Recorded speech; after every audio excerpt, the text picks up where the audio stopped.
Hey y'all, Flipper Fred here, and today I've got another interesting video to share with you. We're going to look at the Temu knockoff of the Spyderco Para 3 Lightweight. Before we get started, please do me a favor and hit that subscribe and bell button down below. Doesn't take but a second. It really helps little guys like us kind of make our dents on the YouTubes. I certainly would appreciate it. Take a look quickly at the box that it came in. You can see they have completely knocked off the box, the design, the style as well. This one's a little beat up, but you know, maybe that is the case in anywhere that you get the real one as well. I had to put my own label on here so I would know which knife came in here. There was no sticker. Sometimes you'll get one and it will have a sticker on it and tell you what the knife is inside. This one does say Golden, Colorado, USA. And supposedly, according to the knife, this one was made in Golden, Colorado. However, that's about as close as we get to accuracy in the packaging. You will notice that once you get inside the box, there is a piece of paper. And sometimes you get these with the real Spyderco knife. But that's all you get. Let me pull out of this other box I have. There's no literature like this. There's no little pamphlet that describes the knife and tells you all about it, the history, the background, how it came to be, who designed it, etc. There is just this education pamphlet. And the interesting thing about this is, look at the knife it's talking about. It's talking about Spyderco's TI military model. So I don't know if that's really what should come in a Para 3. Ultralight talks about the ultralight titanium handle. Feels like an extension of the hand with chamfering around the edges. Powdered CPM S30V steel. Well, that's not exactly the knife we got here. So I think what you're getting with some of these, now I have had some of these from Temu where the boxes did contain the right information, but more often than not, I think they just grab a box off of a stack of boxes and grab any pamphlet and throw it in the box and don't really care whether the box matches what the knife is or not. So that's an interesting departure from what you'll probably experience if you buy the real thing. You know, I guess I should mention, if you haven't seen too many of my other Temu videos, I'm not really an advocate of knocking off and stealing other people's intellectual property, and especially their branding and you know, everything about them, including that packaging. That is a wrong deal that China can get away with doing that. However, the reality is, if you go to Temu and you're like me, you're a broke knife collector, or at least a knife enthusiast, these are very inexpensive. I think I paid just under 20 bucks for this model.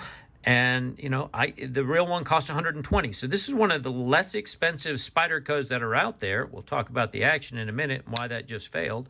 But I could still buy 6 different Spyderco knives for the price of one real one. And when you're like me, you're on a pretty tight budget and you just can't afford to spend that kind of money on a pocket knife, or if you do, that will be the only one you ever have. It's hard to be an enthusiast and collect a whole bunch of different knives that way. So it's out there. I figure I might as well review it. Let's take a look, see the good, the bad, the ugly, and what we think about this knife. All right, I'll put the specs up on the screen here so you can see them on the side. I highly doubt this is a CTS BD1N steel, which if it were, it would be somewhere, in case you're not up on your steels, between like a VG10 and an S30V in terms of edge retention. So not bad, a decent, pretty decent steel. One of the lower end, certainly, for Spyderco. That's why this only costs about $120 new. You'll see, though, that the actual specs are dead on in terms of the open length, the blade length, the closed length. The blade thickness is a slight bit off. That's 2/100ths of an inch, and that's pretty small. That could just be the difference in my calipers versus their calipers, or where we all measured it. Or it could be due to the fact that this isn't really a BD1N steel, and whatever it is, they missed the mark in doing it. However, the handle thickness is just a little bit thinner as well. That was an interesting observation. I would have actually expected them to be a little bit thicker. One of the other differences that's not noted on here is with the real Para 3, it has one side with the steel liner, and in this knockoff version, it has steel liners on both sides. And I think that's what's contributing mainly when you see the difference in the weight down there. This is about a ½ ounce heavier. And I think the factors of that are going to be the extra steel liner in here and maybe a different type of steel as well. It is the compression lock. and it works just great. You can see it swings almost freely. This one's still pretty new, so it's not broken in.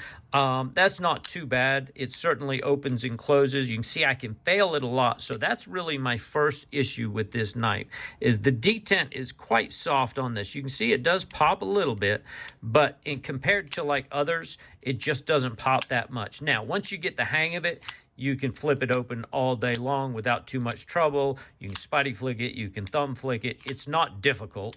But, you know, if you don't put a good force into that flip, you can certainly fail it. I will fail it there. You can see if you don't give it a good shot, it will fail. Sometimes it will bounce like it just did here. It actually hit and bounced back out. Again, that's because the detent just isn't that strong on it. Now, that may or may not be the case with the real one. So I have another one here in the G10 scales. This one is just snappy as can be. The detent is much stronger in this model. And so I don't know if it's just the knockoff didn't do a good job, but that one is snappy as all get out. We have another review on the G10 version. Again, it's not terrible. You can, once you get used to it, you'll flip it and you won't miss it very much. Let's talk about size, in case you haven't really kind of grasped the overall size. So what else can we do? Well, this would make the most sense. So Para 3 is obviously a smaller, more pocketable, friendly size than the Paramilitary 2, which is very similar. I mean, this is just basically a smaller version of the Paramilitary 2. Or if you want to compare, most people have a bug out. This is right at about the bug out size. It's actually a little bit shorter than the bug out. You can see it has a taller blade. The bug out's blade is actually a little bit thinner as well. Kind of hard to see on these dark colors. It depends on where you're measuring. So it will be a little thicker up here, and it certainly tapers off to thinner. This is a very slicey blade. We will, let me close those up, grab a sheet of paper. I mean, if you're going to buy a knife at any price, even if it's only $20, one of the things you want to know is, will it, you know, slice? How does that blade work? And you can see this blade is absolutely sharp as can be. So from that regard, this is a certain winner.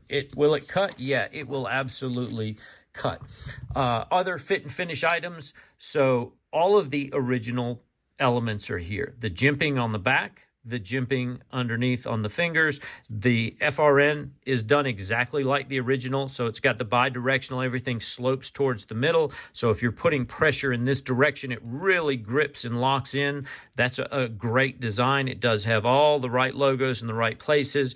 The branding here is not quite as bright white. That may not come out well on this video, but if you were to put this next to the original, you would see that the spider logo and the text is definitely a more whiter white than this one.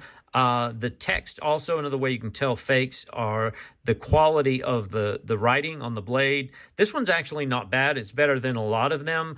They all kind of wrap around and follow the contour of the handle. So this one's done a pretty good job. They do have the maker's marks on them. You can see Golden, Colorado, USA, Earth. But again, if you put this right next to the real deal, you would certainly see a difference in the quality of that writing and just how the fonts flow and line up across that blade. That's another certain giveaway of a fake versus a real. But in terms of comfort, it feels great, but of course the original Para 3 and the real Para 3 lightweight feel great. They were designed brilliantly. I was never a fan, as I mentioned earlier, of the Spyderco designs until I actually got the opportunity to hold it, to put it in my pocket, to carry it, to cut with it, to use it for different things, and then realized the genius of these knives. They're not designed to be the best looking knife. They're designed to be the best functioning knife. And it's great for draw cuts. You can easily grab it. You can pinch grip it. You can choke up on that. You can leave your fingers back here. I have just right at a large size glove. I can easily get all four fingers. If I choke up, I can certainly get all four fingers. And those of you who happen to have 6 fingers still have room for that 6th finger on there as well. So fit, finish, carry, comfort, pocket clips great, just like the original. No worries there. It's got the kind of the milled out logo underneath. Good quality steel spring clips, so they didn't chintz out on the clip. Nice deep carry. This thing is light, rides smooth in the pocket. It is a slicer, as you saw a minute ago. So in terms of, if I took all the branding off of this knife, if I took all the Spyderco logos and writing off of this and just offered this to you for $25, I only paid $20, but let's say $25. Would you open this knife, hold it, feel it, touch it, cut something with it, and would you then choose to purchase this knife? Would you purchase it at $50? And to me, the answer is yes. The great unknown, of course, is what kind of steel we're dealing with on this blade. I have no idea how it will last, how long the edge will last, but you saw for yourself, it's certainly very sharp right out of the box, and that makes me feel good. It feels good in the hand. It's grippy. It's lightweight. It's very pocketable. As much as I hate recommending, cheap Temu knockoffs, for $20, you'd be hard-pressed to buy a better knife, I think, out there. And again, this gives you that opportunity to really experience what this knife is all about, to carry it for weeks on end, to cut with it in different positions, different materials, and realize how versatile this knife is. That's something you can't learn just by holding it in a knife shop somewhere. And in that regard, I think it was certainly $20 very well spent. I love this knife. I love the style. I love the design. I love the Para 3. And where I never was a big Spyderco fan before, I am now. And I'm not sure, I'm still torn between the lightweight or the G10 model, because I don't think it shaves off really that much weight savings, even with the real one that does still have the A steel liner in it. But I'm going to get a Para 3. I'll just have to look and see what deals are available. But as I was never a Spyderco buyer before, I'm a Spyderco buyer now that I've had the chance to hold this blade, to touch it, feel it, use it, carry it. I think this is certainly absolutely worth the $20 that you'll pay for it on Temu. It's always just a grab bag of who's selling them. I'll put links down below, as always, to both the real and the fake one on Temu. The difficulty is the vendors for these knives come and go on almost a daily basis. If you have shopped knives on Temu, then you'll recognize this. The vendor who's selling this today, or actually there's probably 10 different vendors selling these at all different prices. That certainly you should be aware of that, is that if you want to buy one of these, don't buy the very first one you see. What you do is maybe put it in your shopping cart. In Temu, you don't have to check out with all the items in your shopping cart. So put one in the shopping cart and keep looking. What'll happen is the algorithm knows, okay, he likes this style of a knife. They're going to show you 10 more from 10 other vendors. That'll be the exact same knives, but all different prices. So I've seen these go down as low as $15 and as high as $30+. And so some vendors just try to get away with charging as much as they can, whereas others want to move the products fast. Maybe they've been sitting on them a while, so they'll let them go at $15 to $20. So don't buy the first one unless you find one for $15 to $20 and you want to give it a try.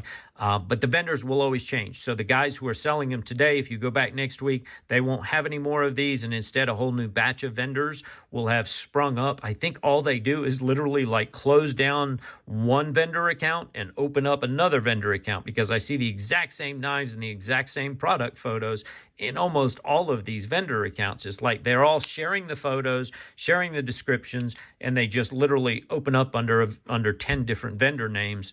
Maybe that's how they avoid getting caught, I'm going to guess. Maybe. I don't know. That whole aspect is fascinating to me too. But at any rate, you will find lots of these still available on Temu. Depends on when you're watching this video. As of right now, today, there's a whole bunch of them out there. So again, thanks so much for your time. If you would, please, you like this kind of content, you think I did you right today, hit that thumbs up button for me. Help a little guy out. I certainly would appreciate it. Thanks so much, and I will see you on the next video. Take care.